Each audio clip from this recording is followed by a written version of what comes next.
estado de cambios en el patrimonio neto. Este es un estado financiero que tiene relación con los accionistas de la empresa, con las juntas. Es decir, es un estado financiero que busca reflejar el resultado de las decisiones que toman los accionistas.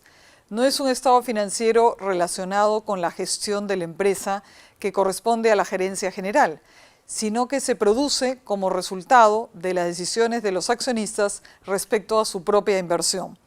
Como el nombre lo dice, estado de cambios en el patrimonio, lo que va a mostrar es cómo cambia el patrimonio.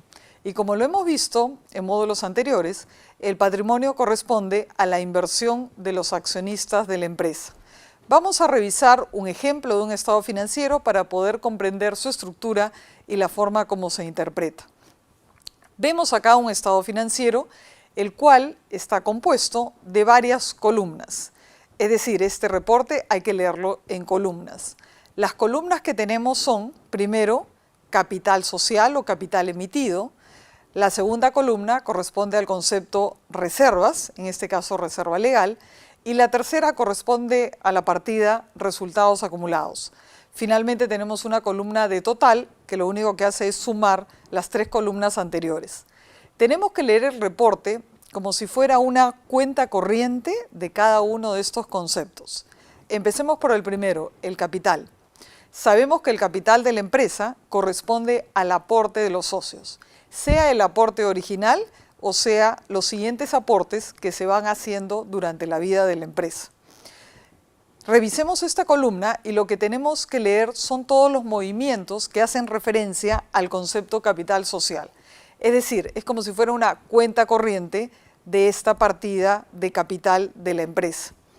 Vemos que empezamos con un saldo inicial al iniciar este año de 1.654.000 unidades monetarias.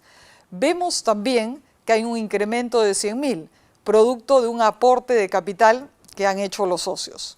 Más adelante también vemos otra cifra, 138.177. Esta cifra corresponde a un concepto que se llama capitalización patrimonial y que proviene, en este ejemplo, de aumentar el capital producto de haber disminuido las utilidades y haberlas convertido en parte del capital de la empresa. Y terminamos con un capital de 1.892.177 en nuestro ejemplo. Es decir, lo que tenemos que revisar a través de la columna capital social son todos los incrementos o disminuciones producto de las decisiones societarias. Recordemos que cuando hablamos de la palabra capitalizar, significa que el capital aumenta por alguna razón. En este ejemplo, la razón del aumento del capital corresponde a la capitalización de utilidades, pero también podríamos tener otras fuentes de capitalización, sean reservas, sean deudas, por ejemplo, podríamos capitalizar deudas y convertir a un acreedor en accionista de la empresa. Cada vez que el capital aumenta, se generan más acciones en el caso de una sociedad anónima, y estas acciones son distribuidas a los respectivos accionistas. Recordemos también que el concepto capital en una sociedad anónima, si bien está reflejado en acciones, estas acciones se valorizan a lo que llamamos el valor nominal de las acciones, que es un valor referencial, arbitrario, determinado por los propios accionistas de la empresa. La segunda columna se refiere al concepto reserva, en este caso, reserva legal en particular. Empezamos con un saldo inicial de 92.000 y vemos un incremento de 153.531. Y terminamos con un saldo de 245.531. Es decir, la empresa ha habido incrementada la reserva. En este caso, como decíamos, es la legal, y las normas legales en los diferentes países hacen referencia a un porcentaje de las utilidades generadas en cada periodo que tienen que ser guardadas y mantenidas en la empresa bajo la forma de una reserva. Una reserva que va a permitir una reinversión de utilidades en la empresa y que más adelante puede ser utilizada para diferentes fines en los negocios. En nuestro caso, hemos considerado una reserva legal equivalente al 10% de la utilidad generada en el periodo. La utilidad en este año es 1.535.310 y la reserva corresponde al 10% de esta utilidad neta en el periodo. Observen que la reserva está calculada sobre la utilidad generada en el periodo. No se refiere a un cálculo sobre las utilidades acumuladas o generadas en periodos anteriores. La última columna, resultados acumulados, es un concepto que hace referencia a todas las utilidades o pérdidas que han generado las empresas durante toda su vida y que no han sido todavía distribuidas a los accionistas. La columna resultados nos permite entender cuáles han sido las decisiones relacionadas con el incremento de las utilidades o la disminución de ellas.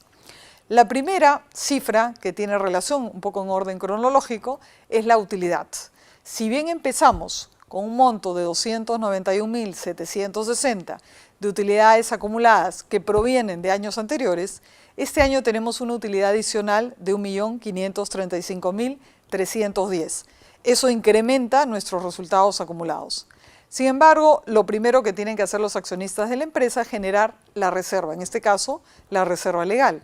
Y estos 153.531 que encontramos en la línea reserva legal del ejercicio tienen que ser retirados de los resultados acumulados para ser sumados y que incremente la reserva legal.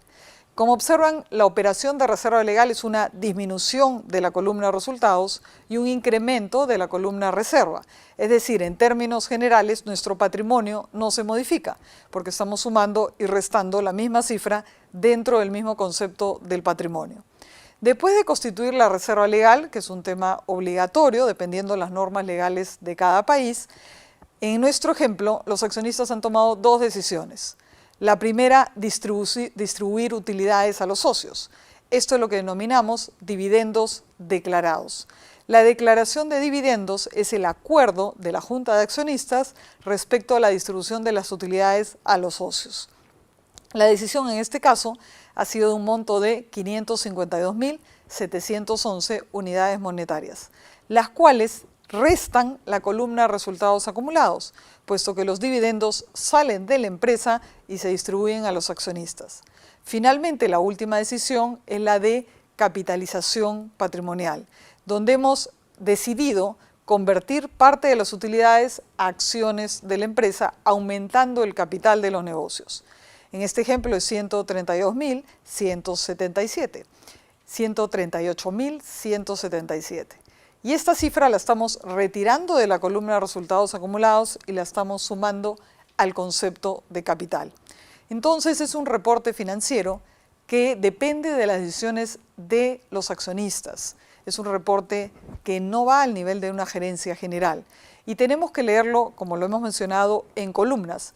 Y cada columna se maneja como si fuera una cuenta corriente respecto a los aspectos que suben o que disminuyen sobre el concepto del patrimonio. Si nuestro patrimonio tuviera más conceptos, tendríamos más columnas relacionadas. Ese estado financiero funciona como una matriz, por lo tanto también tenemos una columna de total y una fila de total, que simplemente lo que hace es sumar a nivel horizontal y vertical los resultados. La última fila corresponde a nuestros saldos del patrimonio, del balance. Estos saldos de capital, reservas y resultados en nuestro ejemplo tienen que coincidir con las mismas cifras que van a aparecer en nuestro estado de situación financiera, puesto que este reporte lo único que expresa es el detalle del movimiento de los componentes que tienen que ver con el patrimonio de la empresa. Con este último estado financiero hemos concluido de ver los 4 estados financieros básicos que componen un informe financiero de la contabilidad.